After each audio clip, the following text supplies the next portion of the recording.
രംഗങ്ങൾ മെഡിക്കൽ ശാസ്ത്ര സാങ്കേതിക വിദ്യയുടെ എല്ലാ മികവുകളും തികഞ്ഞിരിക്കുന്ന 2025 എന്ന് പറയുന്ന ഒരു മഹത്തരമായ അനുഗ്രഹിക്കപ്പെട്ട ഒരു വർഷത്തിൽ നമ്മൾ എത്തി നിൽക്കുകയാണ്.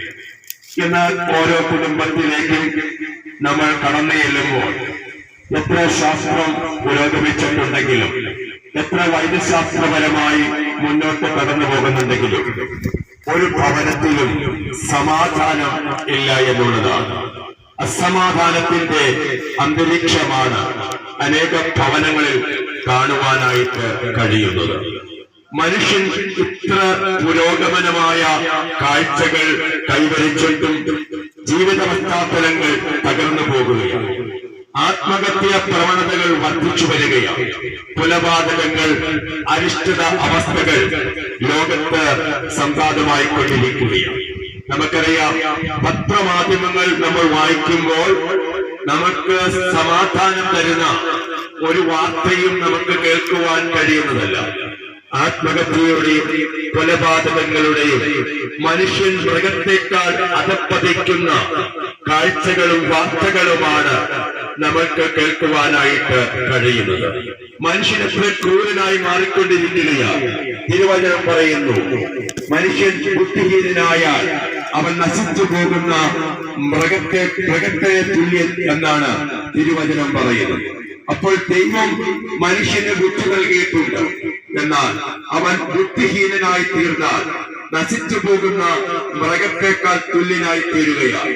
ഇന്ന് നമുക്കറിയാം, കുട്ടികൾ ഉൾപ്പെടെയുള്ളവരെ അനേകമായ അനാശാസ്യ പ്രവർത്തനങ്ങളിലേക്ക് നയിക്കുന്ന ഒരു കാലഘട്ടം. അമ്മയാരാണ്, പെങ്ങന്മാരാരാണ്, സഹോദരങ്ങൾ ആരാണ് എന്നറിയുവാൻ കഴിയാതെ മനുഷ്യൻ മൃഗത്തെക്കാൾ അധപ്പതിക്കുകയാണ്. MDMA പോലെയുള്ള മാരകമായ മയക്കുമരുന്നിന്റെ അതിപ്രസരമായ ഉപയോഗങ്ങൾ അനേക യുവാക്കളെയും യുവതികളെയും ജീവിതം ഓർമ്മിക്കത്തക്ക രീതിയിൽ കാലഘട്ടം അതിഭയങ്കരമായ ഒരു സാഹചര്യത്തിലൂടെ കടന്നു പോവുകയാണ്.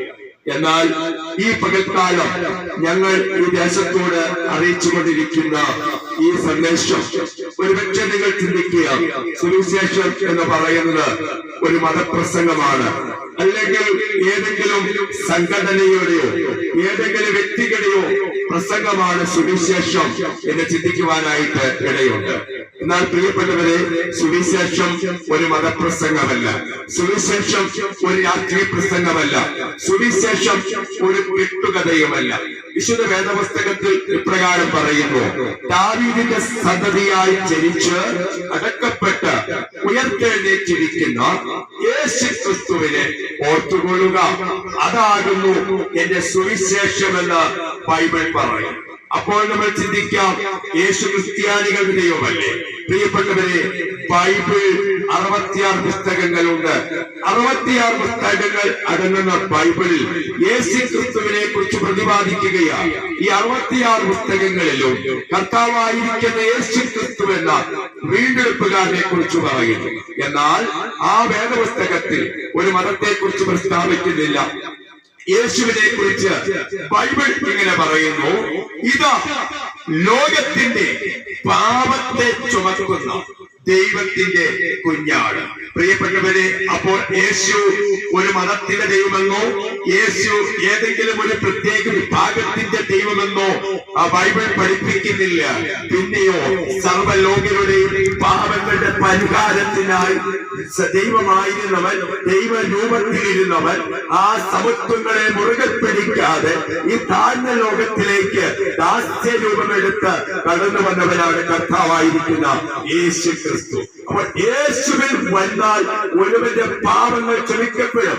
പ്രിയപ്പെട്ടവരെ, ലോകത്തിൽ ഇത്തരത്തിലുള്ള പ്രവർത്തികൾ കൊണ്ടുവരുവാൻ കാരണം, അല്ലെങ്കിൽ ഇത്തരത്തിലുള്ള പ്രവർത്തികൾ ലോകത്തിൽ നടക്കുവാൻ കാരണം പാപമാണ്. പാപത്തിൽ എന്റെ അമ്മ എന്നെ ഗർഭം ധരിച്ചിരിക്കുന്നുവെന്ന് വിശുദ്ധ വേദപുസ്തകത്തിൽ എഴുതി വെച്ചിരിക്കുകയാണ്. അപ്പോൾ പാപമാണ് മനുഷ്യനെ അസമാധാനത്തിലേക്കും ദേശവിരുദ്ധ പ്രവർത്തികളിലേക്കും മനുഷ്യനെ നയിക്കുന്ന മൂല കാരണം പാപമാണ്. പ്രിയപ്പെട്ടവരെ, നമുക്കേവർക്കും രോഗമുണ്ടാകും. ആ രോഗം മാറണമെങ്കിൽ നമ്മൾ ഡോക്ടർമാരെ കാണാറുണ്ട്. നമുക്കറിയാം, നമുക്ക് തലവേദന ഉണ്ടായാൽ തല സംബന്ധമായ ഡോക്ടറെ കാണും. ഉദര സംബന്ധമായ പ്രശ്നങ്ങൾ ഉണ്ടായാൽ ഉദര സംബന്ധമായ സ്പെഷ്യലിസ്റ്റിനെ കാണും. എന്താണ് കാരണം? ആ രോഗത്തിന്റെ കാരണം കണ്ടുപിടിച്ച് ആ രോഗത്തെ ഇല്ലാതാക്കിയെങ്കിൽ മാത്രമേ ആ രോഗത്തിന് ഒരു പരിഹാരം വരികയുള്ളൂ. എന്ന് പറയുന്നത് പോലെ ഈ ദേശത്ത് ഇപ്പോൾ നടന്നുകൊണ്ടിരിക്കുന്നതായ ഈ പ്രവൃത്തികൾ നിൽക്കണമെങ്കിൽ ഇതിന് പുറകിൽ വ്യാപരിക്കുന്ന കാരണത്തെ ഇല്ലാതാക്കണം. സമാധാനം ഇല്ലാതാക്കുന്നത്, കൊലപാതകങ്ങൾ നടക്കുന്നത്, ആത്മഹത്യകൾ നടക്കുന്നത്, മദ്യപാനികളുടെ നിരക്കുകൾ വർദ്ധിക്കുന്നത്, മയക്കുമരുന്നിന്റെ ഉപയോഗങ്ങൾ കുടുംബങ്ങളെ തകർക്കുന്നത്, ഇതൊക്കെയും